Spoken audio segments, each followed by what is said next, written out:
Pet Sematary by Stephen King. I read one other Stephen King book as well this month, and beforehand I only read one other Stephen King book, his newest one, The Institute.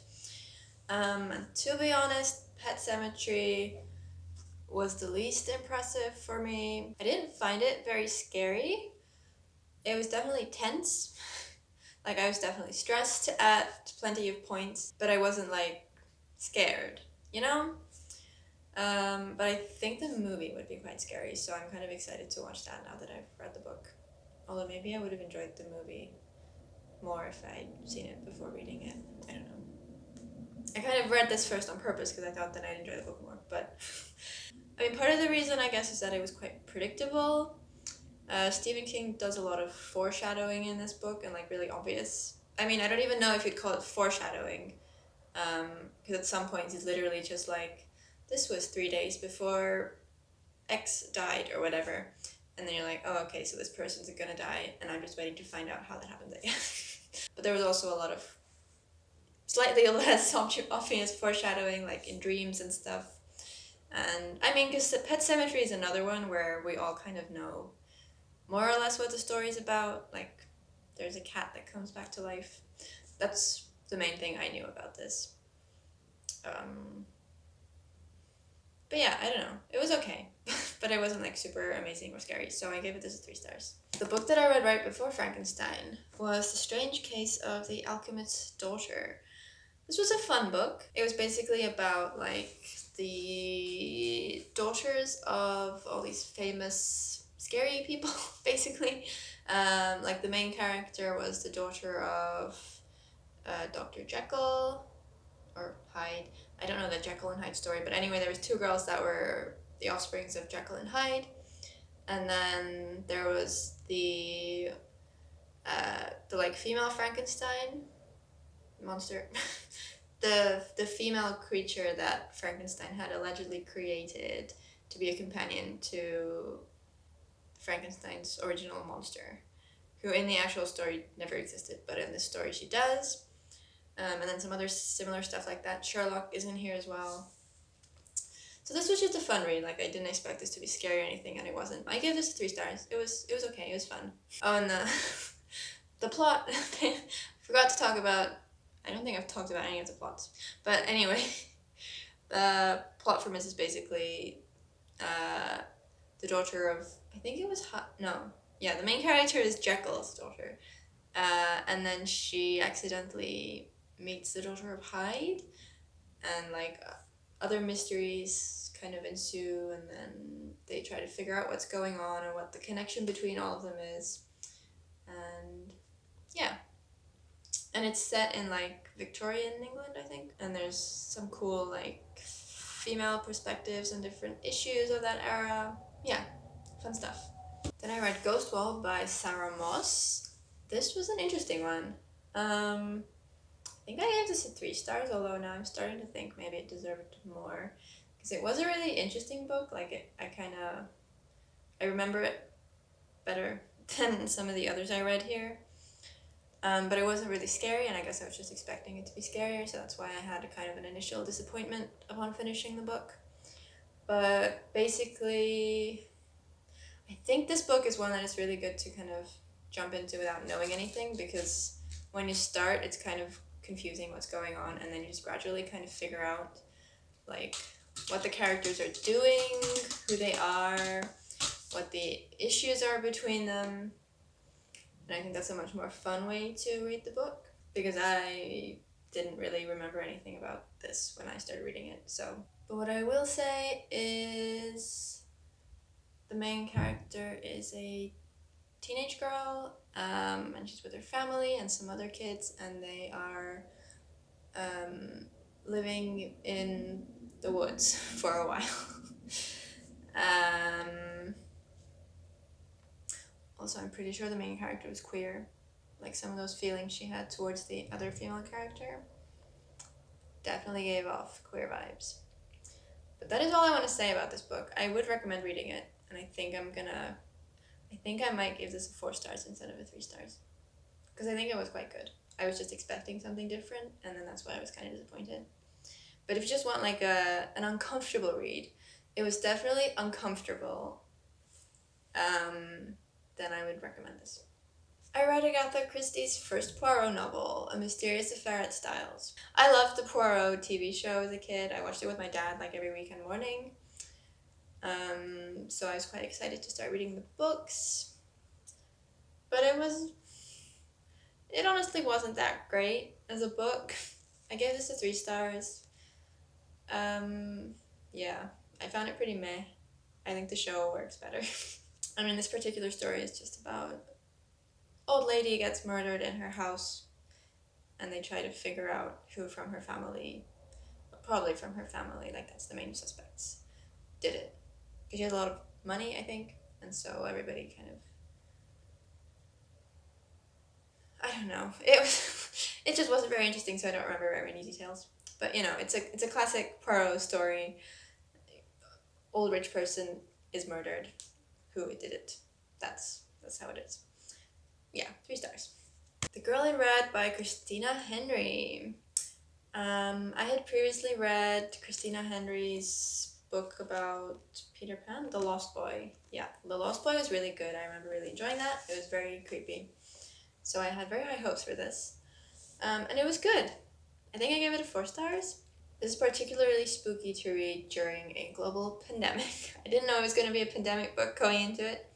But yeah, the world has basically been thrown into chaos because there's like a really deadly virus spreading throughout the whole world.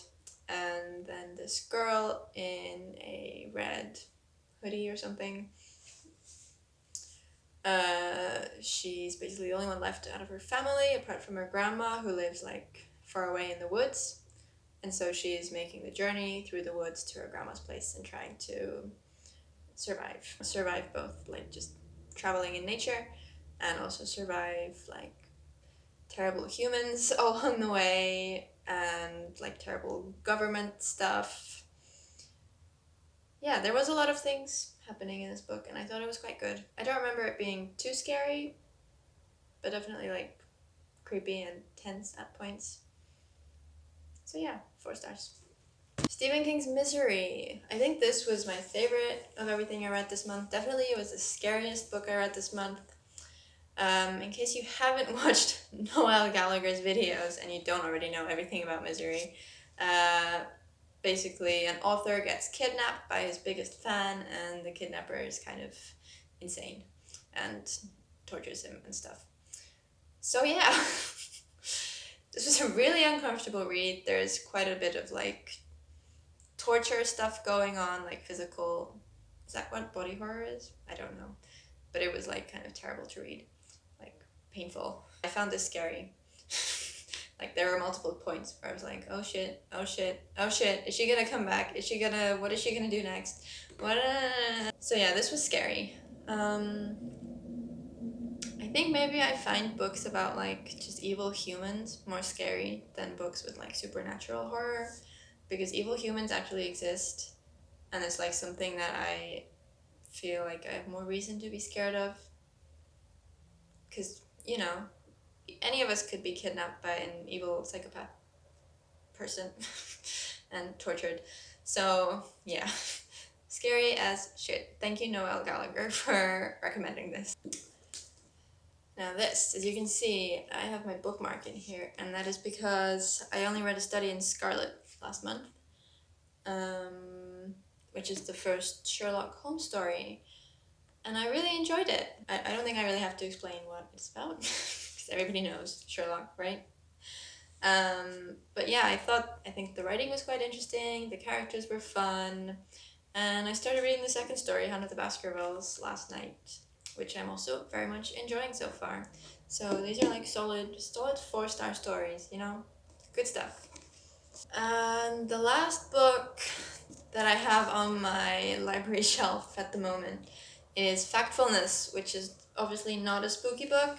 This was one that I started in September and finished on like the 1st or 2nd of October.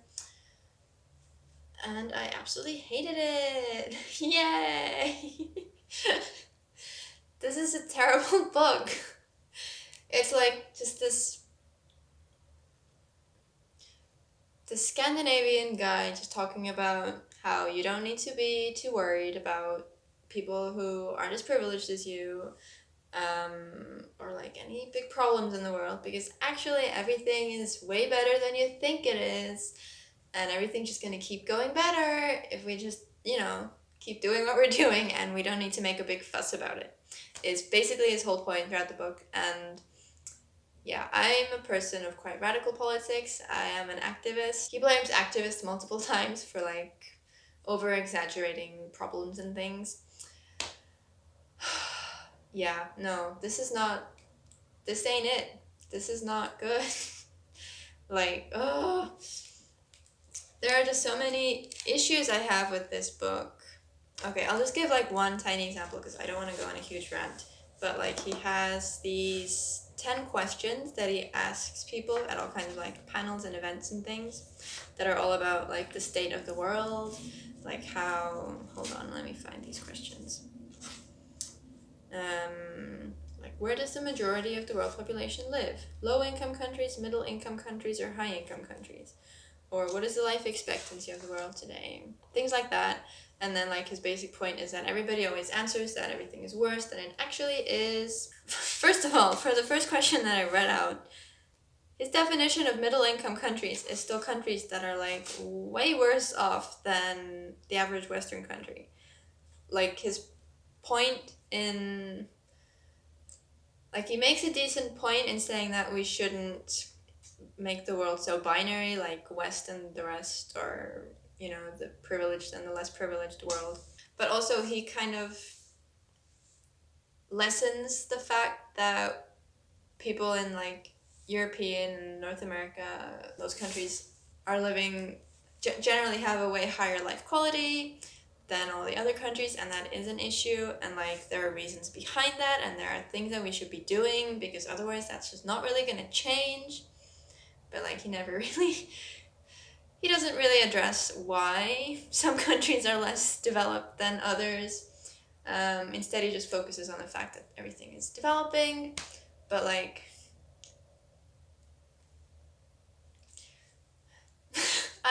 anyway, the question I actually wanted to bring as an example was this one. In 1996, tigers, giant pandas, and black rhinos were all listed as endangered. How many of the three species are more critically endangered today? And then the correct answer is none of them. Which really, it feels like with this question, he is trying to imply that we think that like animals being endangered and just, climate change in the environment in general, that things aren't as bad as we think they are. Which is so extremely wrong and misleading. Like, things are getting so much more terrible. Things are definitely worse than they were in 1996. These are just like 3 random species he picked out. Like 3 species that are quite easy to promote in the media, because everybody loves tigers and pandas and shit. So, of course, it's easy for animal conservationists to get more resources in order to help those particular species to thrive better.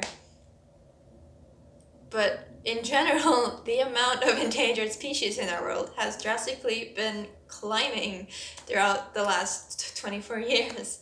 So, yeah, that was just one stupid example that has been really haunting me. Yeah, it's a bad book. Like, if you want to read it, then read it with a very critical mind and read something else as well.